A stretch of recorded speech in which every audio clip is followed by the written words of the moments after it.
My name is Hannah Kirk, and for my capstone research, I chose to focus on race representation in television news media. I focused this research on answering two research questions.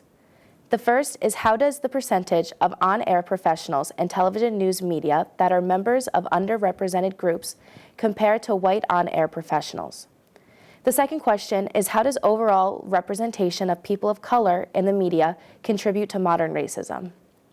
To do this, I watched and analyzed a 24-hour news cycle on 3 different stations, making that 72 hours total. The stations were Fox, CNN, and MSNBC. The stations were chosen based on their leaning ideologies. When watching, I noted every time a member of an underrepresented community appeared on air.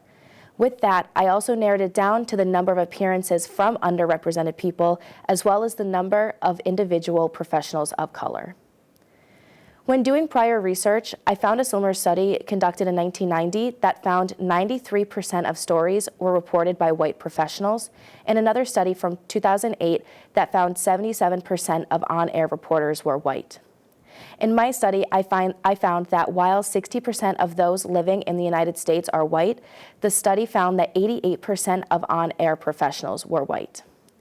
CNN had a total of 21 individual people of color, accounting for 16.2% of reporters.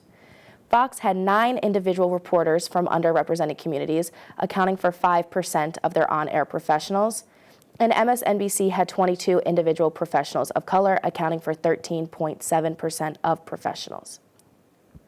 This information is important to talk about because the United States has not improved much in race representation on television news. Modern racism is perpetuated through the lack of representation. It has been found that stations that are majority one race are more likely to cover news facing that one race. That is not representative of the community they should be reporting for.